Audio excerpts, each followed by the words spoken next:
Dewan Juru Rahmat kami merasa ini merupakan suatu keputusan yang kurang bijak di mana nantinya pemerintah mewajibkan bagi para orang tua untuk mengikuti tes kelayakan anak sebagai syarat memiliki anak. Dewan Juru Rahmat. Mengapa dapat saya katakan demikian? Kita tahu bahwasannya tes kelayakan anak ini tidak dapat menjadi patokan bagi para orang tua ataupun bagi para pemerintah untuk menitik beratkan hal tersebut terhadap orang tua. Dewan Juru Rahmat. Di sini kita tahu bahwasannya kewajiban bagi para orang tua ini adalah mendidik anak dengan sebaik-baiknya. Dewan Juru Rahmat. Dan pendidikan yang didapatkan oleh yang diberikan oleh orang tua terhadap anaknya ini yaitu pendidikan secara praktis ataupun pendidikan secara di lapangan, bukanlah secara teoritis seperti apa yang dilakukan terhadap di tes kelayakan memiliki seorang anak. Dewan Juru Rahmat. Mari kita masuk terhadap poin-poin argumentasi yang telah saya buat. Tim pemerintah ataupun tim pro mengatakan bahwasannya mereka sangat menitik beratkan terhadap pola asuh terhadap anak. Dewan Juru Rahmat. Namun dapat saya katakan hal ini tidak dapat menjadi permasalahan. Mengapa saya dapat katakan demikian? Pola asuh daripada setiap orang tua ini tidak dapat disamaratakan oleh pihak pemerintah. Dewan Juru Rahmat. Dan apabila nanti kita tahu bahwasannya ada seseorang anak yang memang memiliki sifat keras dan lain sebagainya, namun dia dididik lembut oleh orang tua dikarenakan mereka mengikuti tes kelayakan anak. Namun apakah anak tersebut akan menjadi lebih lemah lembut dan sebagainya seperti apa yang diharapkan pemerintah? Namun nyatanya tidak. Dewan Juru Rahmat. Malah anak tersebut akan merasa bahwa dirinya ini bisa semena-mena atas apa yang diberikan oleh orang tuanya. Dewan Juru Rahmat. Dan apabila nantinya tes kelayakan ini dilakukan, tes kelayakan ini akan dilakukan berbasis dengan berbasis ilmiah. Dewan Juru Rahmat. Di sini dapat kami poin besarkan bahwasannya ilmiah ataupun ilmu pengetahuan merupakan suatu ilmu yang dapat berkembang sesuai pertumbuhan zaman. Dewan Juru Rahmat. Dan kalau misalkan nantinya pemerintah ini mengatakan bahwasannya tes kelayakan anak ini akan selalu sama, akan selalu bisa seperti itu saja, pastinya setiap zaman akan terus-terusan berubah. Lalu lantas apa yang menjadikan mereka yakin bahwasannya orang tua tersebut layak atau tidak layak? Standar manakah yang digunakan oleh tim pemerintah dalam menitik beratkan orang tua tersebut layak ataupun tidak layak?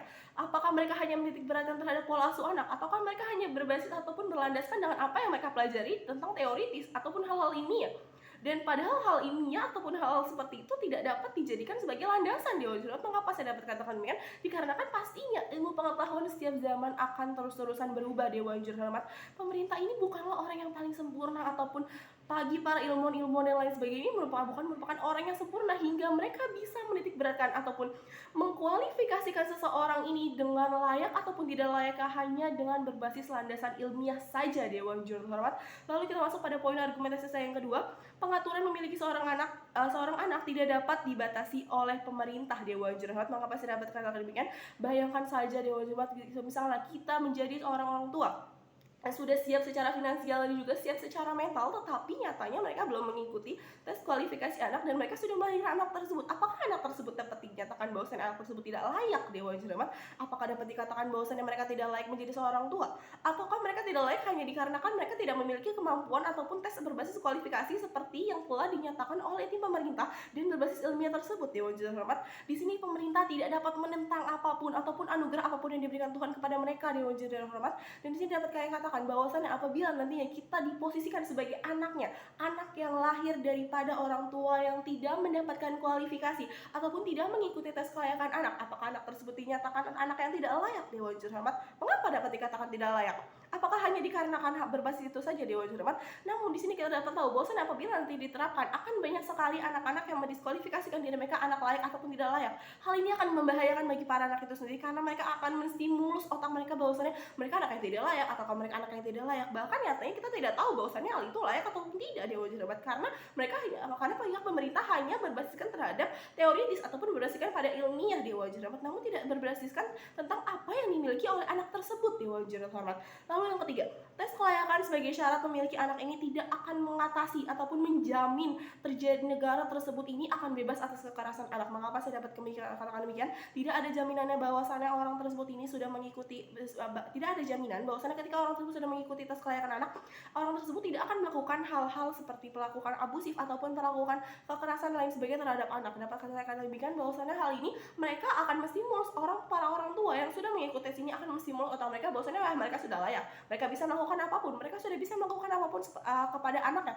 Dan hal ini akan menjadi permasalahan lagi. Dewan Juru Rahmat. Bahkan hal ini tidak akan mengurangi masalah yang bahkan pemerintah pikirkan itu bisa menyelesaikan masalah. Dewan Juru Rahmat. Dan apabila nantinya kita dapat mengatakan bahwasanya anak memiliki sikap temperamental karena orang tuanya yang salah pola asuh. Dapat saya katakan bahwasanya hal ini tidak benar dikarenakan pasti setiap orang memiliki sifat daripada mereka masing-masing, dan apabila sifat ini dititik beratkan, akan menitik beratkan terhadap banyaknya permasalahan-permasalahan yang akan timbul lagi di wawancara terhadap. Dan kita tahu bahwasanya anak, orang tua, dan setiap manusia ini berbeda-beda sesuai dengan apa yang diberikan Tuhan, dan apabila nantinya pemerintah ini menitik beratkan ataupun mensamaratakan semuanya, lalu lantas negara Indonesia ini akan menjadi seperti apa dia cermat? Akankah menjadi suatu negara yang hanya berbasis dengan teoritis ataupun hanya berbasis dengan ilmiah saja namun tidak terhadap praktik-praktiknya ataupun tidak terhadap praktis kehidupan di kehidupan nyatanya itu seperti apa dia cermat? Dan di sini dapat dikatakan bahwasanya saya mengatakan hal tersebut dengan beberapa argumentasi-argumentasi yang telah saya sampaikan tersebut.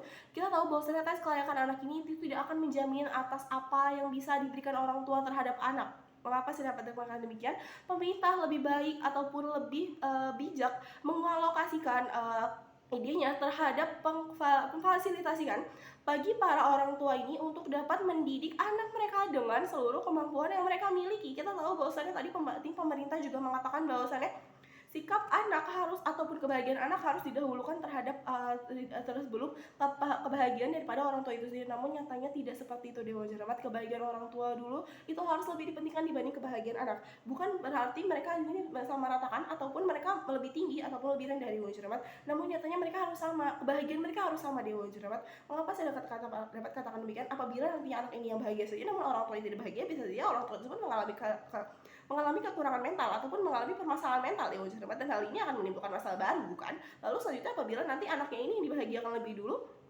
lalu apabila nantinya orang tua yang dibahagiakan lebih dulu, apakah nantinya anak tersebut akan mengalami masalah juga? Pastinya anak itu akan mengalami masalah juga deh. Maka dari itu, para pemerintah perlulah memfasilitasi ataupun memberikan sosialisasi terhadap masyarakat tentang pentingnya pendidikan anak Dewa Jeramat, bukan menitik beratkan terhadap tes kelayakan anak Dewa Jeramat. Oleh karena itu, saya sebagai tim kontra menyatakan bahwasannya saya sangat tidak setuju pada mosi perdebatan kali ini dengan beberapa poin argumentasi yang telah saya sampaikan, yaitu yang pertama, pola seorang tua tidak dapat disamaratakan, yaitu yang kedua, pengaturan memiliki seorang anak sendiri tidak dapat dibatasi oleh sistem pemerintahan, dan yang ketiga, tes kelayakan anak sebagai syarat memiliki anak ini tidak akan menjamin orang tua tersebut itu bisa layak memiliki anak atau tidak, ataupun orang tua tersebut tidak memiliki untuk bisa memfasilitasi hal itu semua. Dewan Cermat, cukup sekian, terima kasih.